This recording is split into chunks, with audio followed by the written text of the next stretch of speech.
Welcome to this video, and today Caroline, Phil and I are concentrating our search on the other side of the river from the huge municipal dump site. The river though is very low, and if I can find a path that doesn't mean well is full of water, I might be able to pop across for a quick look around on that side too. Oh, and although the sun is currently sparkling underwater, rain is definitely coming.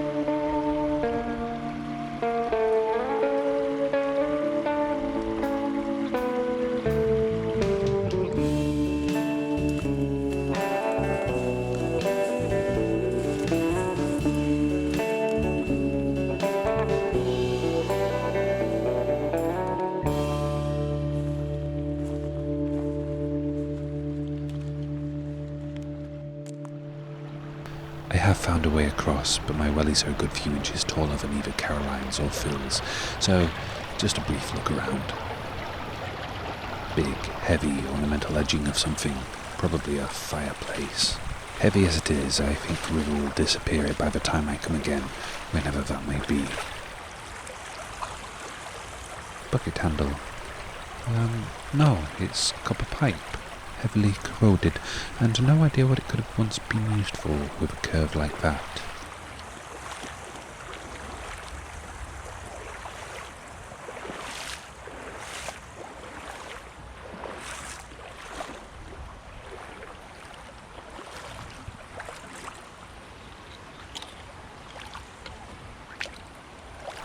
Okay, slimy leather belt. And, oh gosh, solid cast iron fire surround. Looks like there's some pattern hiding under the rust, but really, I don't think it's something I could use, and I certainly don't want to carry it today. It's lighter things I'm looking for today, the smaller and the easier to clean, the better. Interesting bottle. Not particularly old, 60s to 80s I reckon. Vintage, but not quite antique. Not for me. Looked like a handle in the water. Now looks like a broken piece of stair rod. Some milk glass. I don't think I've had a single visit to this site where I haven't found one like this. Bone, which I'll take for artist friends. Japanese knotweed, which I reported to the relevant authority a few months ago. There's nothing more I could really do. So just the milk glass and the copper pipe. It would be good to come here one day with waders and a see-through bottom bucket. I think we're only really seeing a small fraction of what's here.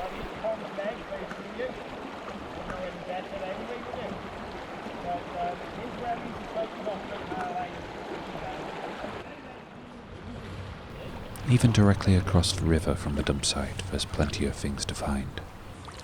Paste jar.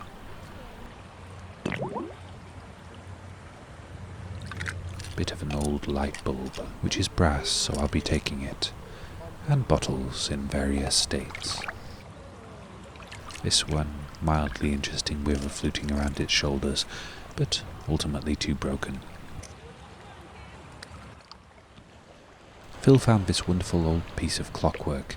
I think it's probably the inner workings of something like a time card punching machine.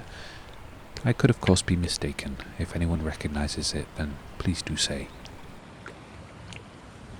Although it contains some lovely old pieces of brass, it is home to not just this visible one, but what seems like hundreds of freshwater shrimp.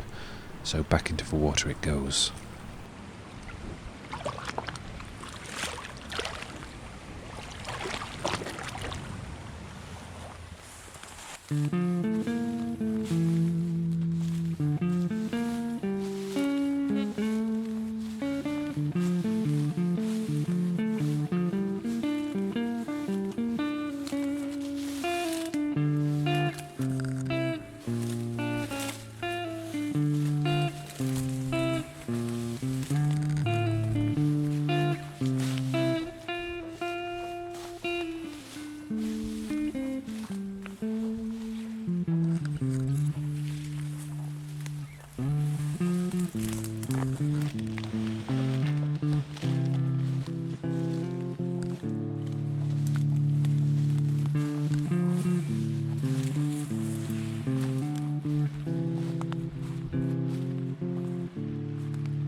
We have just now waded through an ocean of nettles and brambles to arrive at our target beach, which has 2 tiny little spots on it where the river concentrates a whole load of things to find. But first things first, there's a box.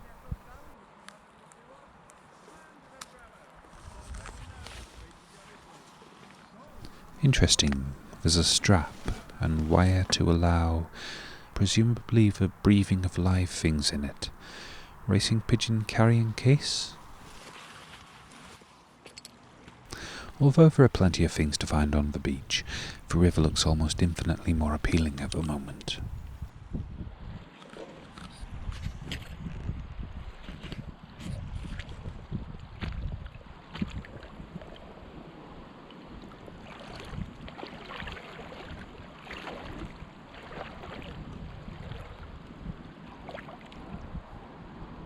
Button.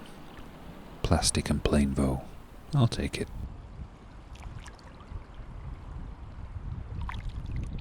The crackled glaze and wavy texture looked prettier underwater. Old rubber pram wheel.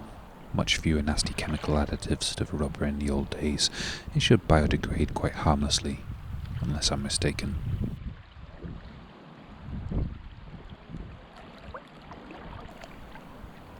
Bit of copper wire with lead coating. This I take.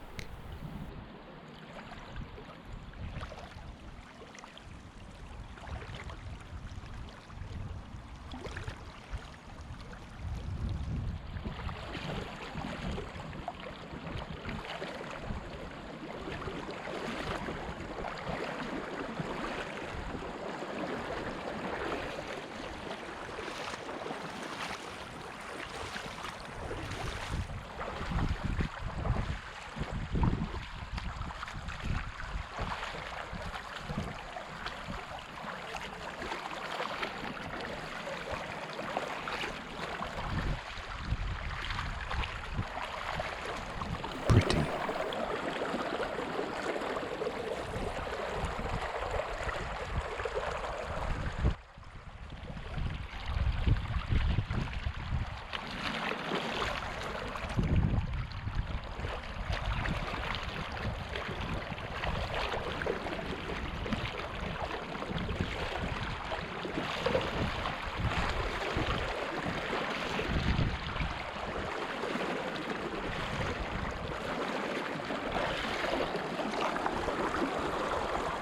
It's a stone.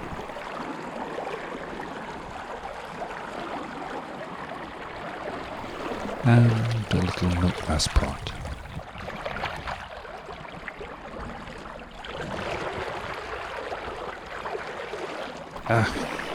Deceptively powerful current there. Almost lost my footing.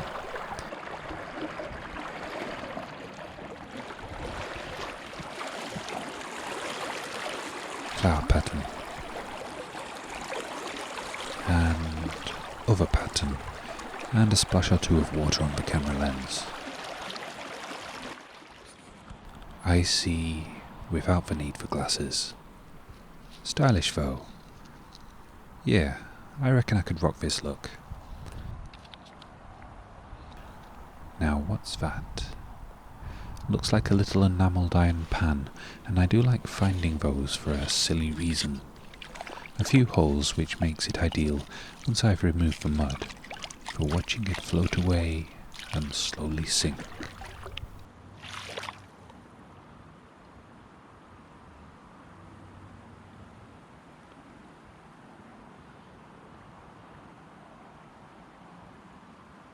A simple pleasure.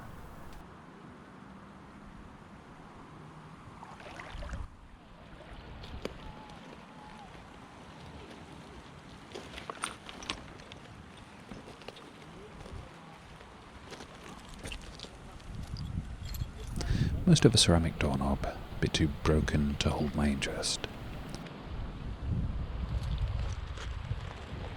Oh, handle. Looks to be a knife handle, rather a large pocket knife. Slightly unusual shape.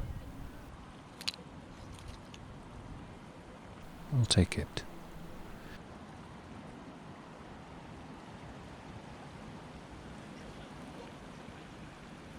another plastic button.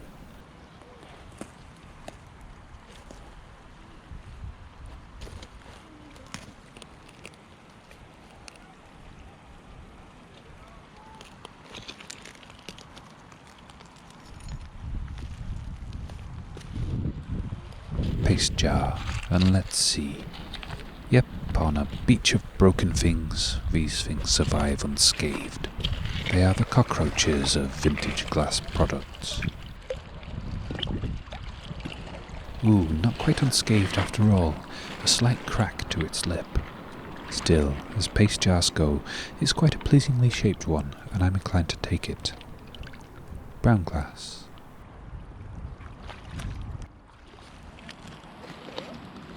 That's really nice. Victorian tile. Probably not William Morris. And a Bovril jar. A small one. Quite cute, but also quite scratched up.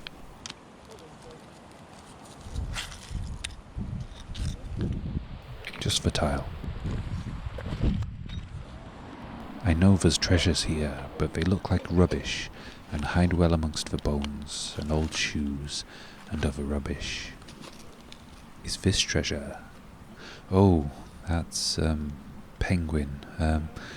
Feathers McGraw from the Wallace and Gromit short film The Wrong Trousers. I think it would have sat on the end of a pencil.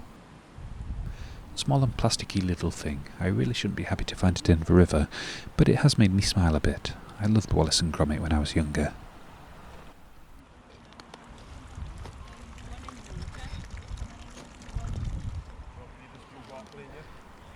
Gotta be quiet while moving closer to the Johnsons. They're filming too.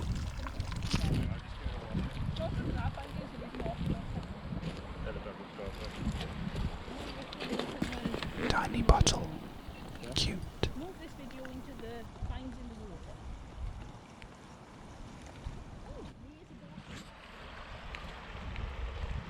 Ooh, first bottle stopper of the day, and it's a glass one. Gartons, the original makers of HP sauce.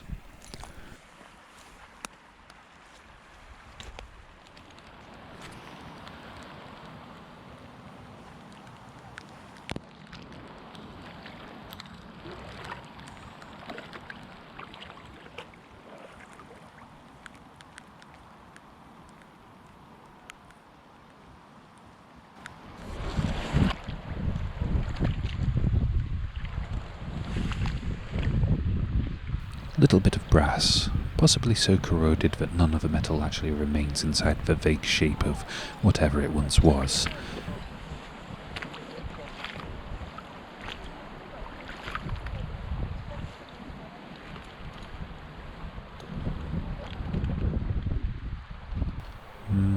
Bottle. Quite a common one here, and I have many similar.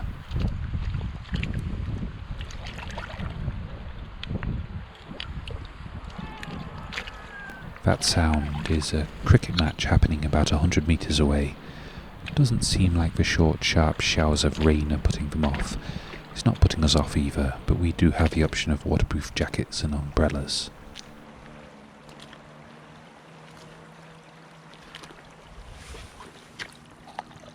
Brill cream jar. I do quite like the Art Deco styling of it, but still I have no use for it. See how common they are, almost as common as paste jars. Still undecided about whether I'm going to take them or not.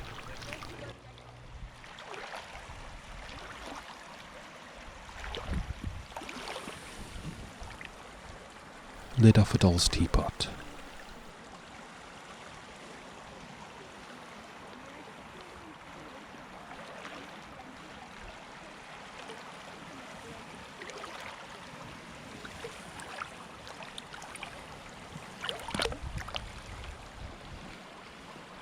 Little milk glass pot. And nope, nothing.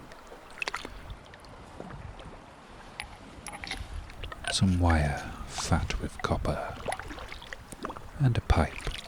Plastic, which is a disappointment. I was hoping for copper, but I'll take it regardless.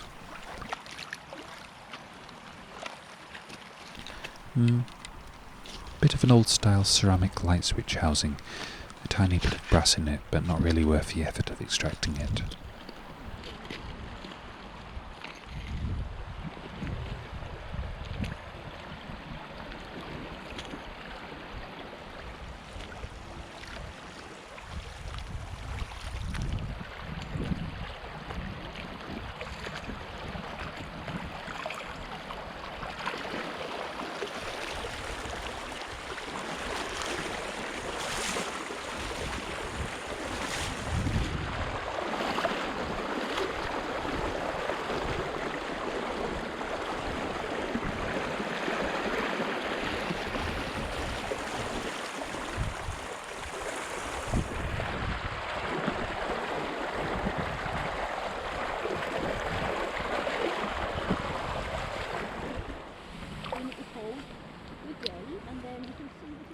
That's a cute Art Deco perfume bottle. And this is a thing. A ceramic core with a copper filament wrapped around it. Not sure, was it a heating element or something to do with lighting? Does anyone know?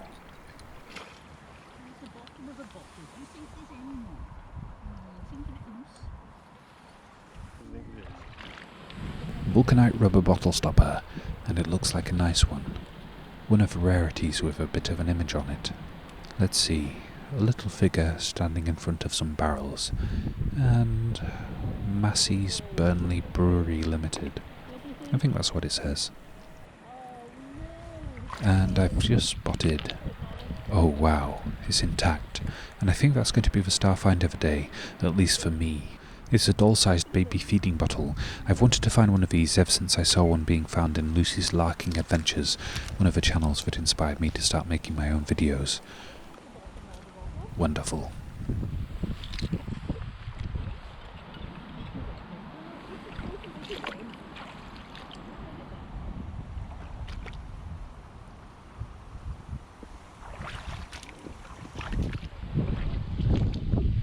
Tiny bottle. Oh, so tiny and cute. And a plastic bag which doesn't look like a biodegradable one. I'm going to have to try and remove it. Glass bottle stopper. Bit of writing on it too. Let's give it a rinse off.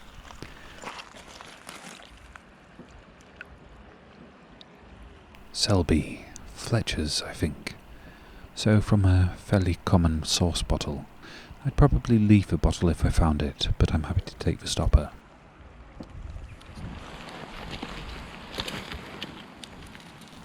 Cute pattern. A medium-sized Brill cream jar. And a bit of an ashtray. And some light rain. We're dry, Tom's wet. Thankfully I'm wearing a waterproof jacket, so I shall continue searching for the time being. Nice colour.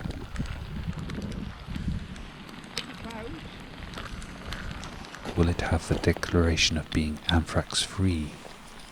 Nope.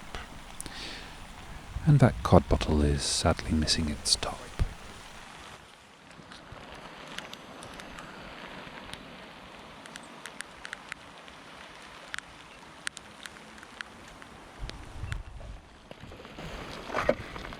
First piece of pipe stem.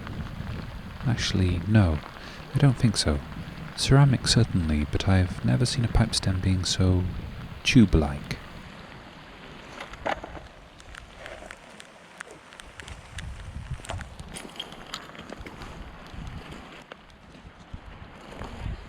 Another cute little bottle. Sadly broken at the shoulders, so I think I'll leave it. First actual piece of pipe stem, which suddenly seems visible after the downpour. That's no, I do not know. Looks like ceramic with a small cog at the top. Flat bottom, maybe a button, but not convinced. Glorious blue with a very broken cobalt glass bottle in the southern sunshine. Not sure what this is either. Looks to be verdigris on this side, so something copper or brass attached to what looks like bakelite. Everything's so much more vibrant now it's wet, and I see a pipe bowl, quite worn and a bit knobbly.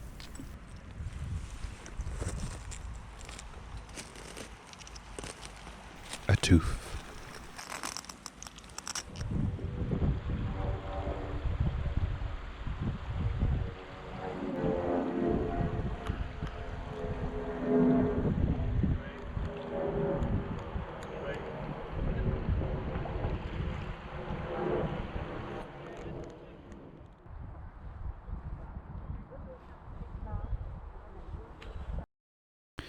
A roundup time.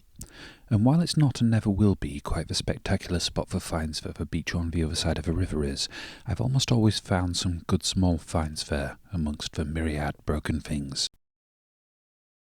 It's not really a place for nice river glass, but I did find a few interesting bits which might come in handy if I ever try my hand at making a fish or two, not in the same style as the ones Nicola White makes, much as I like them. I don't wish to copy them too closely. I quite like the tilepiece and the few bits of blue and white which I brought home. I'm always happy to find clay pipe pieces and pipe bowls, no matter how weirdly lumpy and worn they are. I rather think that the maker of this pipe used a substandard batch of clay. It looks to be almost flaking apart in a way I haven't seen before. I don't find many vulcanized bottle stoppers with such a sharply delineated image on them as this one. It's almost as if it hasn't spent 80-odd years buried in a mildly acid soil mixed with rubbish and then tumbled around in a rocky river. I'm quite happy with it, but glass bottle stoppers too. I found a partial false teeth plate off camera, which will go into the basket with all the other artificial body parts for strange monster craft projects. A little grotty perhaps, but they're plastic anyway and shouldn't be left in the river to break down further. A knife handle, which I think contains the remains of a blade too, looks to be a fold-out pocket knife for a rather large pocket. I could of course be mistaken. It might be the handle of a barbecue fork, or something equally mundane. This one's a tricky one to be sure about. The tiny bottles. Oh, I was very happy to find this. I'd still like to find a full-sized one, but this one is perhaps more uncommon, and certainly less likely to be spotted in the wild. It is the finding of the thing that's fun for me, and I shall be happy to give this and the other tiny bottles to my girlfriend's collection. Most of the bigger bottles have proven incredibly difficult to clean. Somehow the grime seems to be about 10 times as stubborn on that side of the river, and I'm at a loss to explain it, and I haven't figured out how to actually finish the job yet. I found a reasonable amount of scrap metal, which I channel either into crafts or towards being recycled, and quite a lot of bones, which I channel towards crafters and artists I know. As well as the finds, I had a fun day with lovely people. I know a lot of you also enjoy their videos, but if you haven't checked out their channel yet, then please do. I'll link their video from the day in the description. Theirs came out months ago. This one got a bit lost in the stockpile that I built up so I could continue uploading throughout winter. The rivers here have recently flooded, and they've been too high to film in for a long time. I hope you've enjoyed this video. If you have, then please give it a like, subscribe if you haven't already, hit the bell icon to get notifications, comment, share, donate, buy or ignore. Thank you all very much for watching, and for now, goodbye.